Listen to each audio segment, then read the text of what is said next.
मनुष्य जब कभी भी कहीं पे रहने लगा सबसे पहले किसके पास में रहा? नदियों के। और उसे सबसे पहले चैलेंज यदि मिले ना कहीं से तो वो मिले नेचर से। कहां से मिले? जैसे नेचर से क्या चैलेंज हो सकता है? कभी ऐसा हुआ कि नदी के पास रहता है, नदी बहुत शांत मध्यम मध्यम अपनी बहती है। कभी ऐसा हुआ कि नदी में भयंकर पानी आया, डूब गया।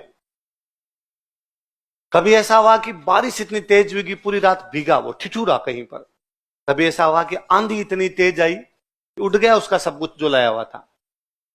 उसको लगा ये क्या है, ये नदी हमेशा तो शांत बहती है, ऐसा क्या हुआ कि आज रात को इसको गुस्सा आया और सब कुछ डुबो गई। कभी ऐसा भी हुआ 20 साल में जाके नदी आई नहीं। कभी ऐसा भी हुआ कि बारिश 2 साल तक हुई नहीं। कभी ऐसा हुआ कि हवा चली नहीं। उसने इमेजिन करना शुरू किया कि इन सब चीजों को कोई ना कोई व्यक्ति चलाता है। कोई एक व्यक्ति इस नदी के लास्ट में बैठा है, वो बटन दबाता है तब नदी बहती है। वो बटन तेज दबाता है, नदी तेज बहती है। बटन धीमा करता है, नदी क्या हो जाती है? धीमी। कोई एक बंदा ऊपर है, बटन दबाता है, बारिश होती है। बटन तेज करता है, बारिश तेज होती है। बटन बंद कर देता है, बारिश हो नहीं, बंद हो जाती है। कोई एक बंदा जो हवाएं चलाता है, बटन तेज करता है, हवा तेज चलती है। बटन बंद कर देता है, हवा क्या हो जाती है? बंद। उसे लगा बड़ा शक्तिशाली आदमी है, जो जब चाहता है तब मेरे को हानि पहुंचा देता है, जब चाहता है तब मेरे को लाभ पहुंचा देता है। उसने माना कि वो देवता है। वो क्या है? उसने उसके नाम रखने शुरू किए कि ऊपर बैठ के जो बारिश करता है वो इंद्र है। बारिश करता है वो कौन है? वो इंद्र नाम का कोई देवता है। ये जो हवाएं चलाता है ये पवन नाम का कोई देवता है। अब उसे डर लगने लगा इन लोगों से। मुझे लगा इस आदमी को राजी रखना जरूरी है। ये ऊपर बैठा हुआ इंद्र राजी रहेगा तो मेरे बारिश होगी। ये इंद्र राजी नहीं होगा तो मेरे बारिश है, और बारिश नहीं होगी तो इस नदी में ही पानी नहीं आएगा। इसलिए कभी तेज बारिश आई तो भी उसको लगा कि इंद्र के हाथ जोड़ेगी, इंद्र थोड़ा कम बरस। कभी बारिश नहीं आई उसने फिर गीत गाया कि बरस बरस हमारा इंद्र राजा, कुछ ना कुछ ऐसा कहा। अब उस इंद्र को उसने कभी देखा ही नहीं। अब उसको यह कहना है कि तू बारिश कर दे। कैसे कहे? ये सूचना कैसे पहुंचाई जाए उसके पास में? तो उसे लगा यार वो शक्तिशाली व्यक्ति है, इसलिए उसके पास सूचना पहुंचाने के लिए कोई शक्तिशाली चीज भेजी जाए। उसके खुद के जीवन में सबसे शक्तिशाली क्या था? अग्नि। क्या थी? क्योंकि अग्नि से खाना पकाता है, अग्नि से वो अपनी सर्दी दूर करता है, कहीं अग्नि से वो जंगल काटता है। अग्नि उसके बहुत जगह काम आ रही थी। तो उसे लगा मेरे पास शक्तिशाली चीज क्या है? अग्नि। इसलिए मैं अग्नि को कहता हूं। अग्नि जाके किसको कह देगी? इंद्र। उसने अग्नि जलाई, अग्नि जला के हाथ जोड़े, यह है अग्नि देवता, तुम जाकर कहो इंद्र देवता से कि पानी बरसा दे। और ऐसा हुआ कि बारिश हो गई।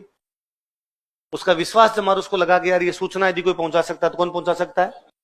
हजारों हजार वर्षों बाद आज भी जब गांव में बारिश नहीं होती है, हम यज्ञ कर लेते हैं, और 99.99% मामलों में यज्ञ समाप्त होते हैं तो शाम तक बारिश आ जाती है। इसलिए हमारा विश्वास स्थायी हुआ कि यज्ञ करने से क्या आती है? बारिश आती है। इसलिए हमने कहा अग्नि देवता है। अग्नि क्या है? ऐसा देवता जो हमारे तथा बाकी देवताओं के बीच में मीडिएटर है। इसलिए 2010 के प्री का क्वेश्चन है, उस देवता का नाम बताइए जो हमारे तथा बाकी देवताओं के बीच में मध्यस्थ का कार्य करता है। कौन है? इसलिए हमने अग्नि को इतना पवित्र मान लिया कि शादी भी करते हैं बीच में अग्नि जलाते हैं। हमने कभी ऐसा नहीं किया ना कि पानी की बाल्टी रख के चारों तरफ फेरे ले लिए। भाई चक्कर ही तो काटने हैं, पानी की बाल्टी रखो और काट लो। नहीं, हमने क्या जलाई? आप कभी मंत्र सुनना, पंडित जी मंत्र बोले जा, मंत्र सुनना, पंडित जी सारे मंत्र है। हे अग्नि देवता जाकर कहो देवताओं से इस जोड़े को अपना आशीर्वाद प्रदान करे। हे अग्नि देवता जाकर कहो उन देवताओं से इस जोड़े को अपना बल वीर्य पराक्रम सब कुछ प्रदान करे। हे अग्नि देवता जाकर कहो उस बाकी देवताओं से इस जोड़े को सुख समृद्धि दे, 7 जन्मों तक साथ रखे। उनके जितने मंत्र है सारे किसको संबोधित है? क्योंकि पंडित जी इस बात को जानते हैं कि बाकी देवता नॉट रीचेबल है। बाकी देवताओं के पास कोई मैसेज दे सकता है तो कौन दे सकता है? मैं और सिंपल उदाहरण कर देता हूं। आज क्या वार है?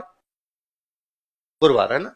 अपने मंगलवार बुधवार गुरुवार कोई होता है अपने प्रसाद चढ़ाते हैं। मैं मंगलवार ले लेता हूं। मंगलवार को हनुमान जी का प्रसाद, हनुमान जी ज्यादातर मानते हैं अपने, हनुमान जी का प्रसाद चढ़ाते। तो हनुमान जी तो शाकाहारी आदमी, चूरमा खाएं, घी खाएं, ऐसे वो खीर खाएं, चूरमा खाएं, ऐसा कुछ खाएं। क्या तरीका है चूरमा चढ़ाने का? एक तरीका तो यह कि मम्मी चूरमा बनाए, हनुमान जी की मूर्ति उसके मुंह की ले जाके लगा देख लो, हनुमान जी खाओ। आप ही क्या याद रखोगे चूरमा खिलाया था। पर मम्मी ऐसा नहीं करती। मम्मी चूल्हे से एक लेती है धूपिया, खीरा, अंगारा लेती है, उसको हनुमान जी के आगे रखती है और उससे चूरमा चढ़ाती है। क्योंकि मम्मी जानती है Hanuman ji direct not reachable है। इसलिए हमें किसको देना पड़ेगा? अग्नि। अग्नि किसको ले जाके देगा? इसलिए हम आज दिन तक उस अग्नि पे चढ़ा रहे हैं। अच्छा, अग्नि भी देवता है, अग्नि पोस्ट मास्टर नहीं है, पर डाकिया नहीं है कि अमेजोन से पार्सल आपने इधर से उधर भेज दिया। अग्नि भी अपने आप में क्या है? इसलिए अग्नि पर जब मम्मी उस धूपिये पे जब चूरमा चढ़ाती है तो बाकायदा हाथ के हाथ लगा के सम्मान पूर्वक, ऐसे थोड़ी है कि मम्मी चूरमे की गोली बनाती है दूर से और ले अग्नि कैच, डायरेक्ट कैच कर ले प्लीज, नीचे मत गिरने देना, ऐसा नहीं है ना। अपने उस सम्मान पूर्वक उसके ऊपर रखते हैं, क्योंकि अग्नि क्या है। इसलिए मनुष्य जब कभी धार्मिक हुआ है शुरुआत के अंदर, तो उसने बाकी देवताओं को राजी करने के लिए यज्ञ किए हैं। क्या किए? तो यज्ञ के लिए क्या बनाने पड़ेंगे? अग्निकुंड। क्या बनाने पड़ेंगे? धीरे धीरे वो इंटेलिजेंट हुआ, उसने इमेजिन करना शुरू किया कि इंद्र कैसा है। इंद्र गोरा है, इंद्र का मुकुट है, इंद्र के ऐसे हाथ है, इंद्र इतना बलशाली है। उसने मूर्ति बना ली। क्या बना ली? अब वो मूर्ति पूजा करने लग गया। क्या करने लग गया? धीरे धीरे उसको लगा कि यार ये मूर्ति रखूं कहां, तो उसने मंदिर बनाए। क्या बनाए? मूर्तियां पहले, मंदिर बाद में, है ना। मूर्तियां पहले, मंदिर। सबसे पहले मनुष्य ने क्या किए? यज्ञ। फिर क्या बनाई है? फिर क्या बनाए? मंदिर बहुत बाद में आए। बहुत पुराने टाइम से हमें मूर्तियां मिलती है पर मंदिर नहीं है। इसका मतलब मूर्तियां तो आती थी पर उसने मंदिर। धीरे धीरे उसको लगा कि नहीं यार, इस व्यक्ति के रहने के लिए भव्य घर होना चाहिए। जब मैं एक अच्छे घर में रहता हूं तो ये तो मेरा देवता है, इसके रहने के तो और शानदार वाला सा बनाता हूं। उसने अच्छे मंदिर बनाया, मंदिर बनाना शुरू किया, उसको और अच्छा बनाया, और अच्छा बनाया, और अच्छा बनाया। वो धीरे धीरे उसकी कलात्मक वृद्धि है। पर मनुष्य सबसे पहले यज्ञ कर रहा है। क्या कर रहा है? तो कहीं पे अग्निकुंड मिल रहा है, इसका मतलब मनुष्य धार्मिक हुआ है। मनुष्य क्या हुआ है? और वो पुरानी प्रवृत्तियां अभी तक अपने मन से निकली नहीं है, इसलिए अग्नि आज भी पवित्र है। इसलिए आज भी हम यज्ञ कर रहे हैं, हर चीज के अंदर यज्ञ कर रहे हैं। मैं कहता हूं, आपने पढ़ते हैं राजा ने अश्वमेध यज्ञ किया। अश्वमेध क्या होता है? घोड़ा छोड़ते हैं, तो सीधा ही घोड़ा छोड़ दो, यज्ञ क्यों किया भाई? क्या होता था? अश्वमेध का मतलब क्या भाई? मैं एक राजा हूं, मैंने घोड़ा छोड़ा है, और जो कोई घोड़े को पकड़ लेगा वो मेरे से लड़े, और मैं जीत गया तो उसकी जमीन मेरी। यही तो है। तो छोड़ दूं घोड़ा, पीछे पीछे सेना लेके जाऊंगी, पकड़ो, हाथ लगाओ और देखे इसके, अभी बताता हूं मैं क्या चीज हूं। पर ना, पहले उस राजा ने क्या किया? देवताओं से कहा, ये देवताओं ताकत दो ताकि मैं धरती जीत सकूं।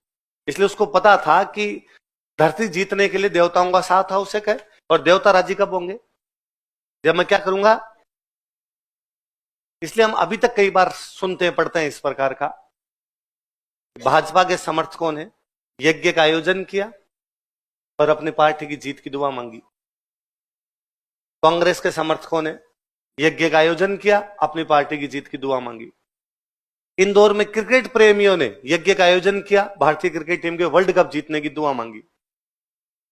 विश्वविद्यालय के छात्रों ने यज्ञ का आयोजन किया तथा कुलपति को सद्बुद्धि देने की मांग की। आता है, अखबार की नॉर्मल सूचनाएं हैं, आप पढ़ोगे, क्योंकि हमें आज तक भी लगता है कि भगवान के पास पहुंचने का सबसे सरल उपाय कौन सा है? क्या है? अग्नि को हमने बहुत पवित्र माना, और अपने भारत में नहीं, पूरी दुनिया में अग्नि बहुत पवित्र मानी गई। अग्नि के माध्यम से मनुष्य का भगवान के साथ में जो भी लेना देना रहा है। तो हमें तिलवाड़ा में क्या क्या चीजें मिली है बताओ? लघु पाषाण उपकरण, पशुपालन, और दोनों जगह बाघ और तिलवाड़ा दोनों का उत्खनन किसने किया? किस किस का उत्खनन बताओ? बागौर और तिलवाड़ा किसने किया? ये कौन से काल की साइड से?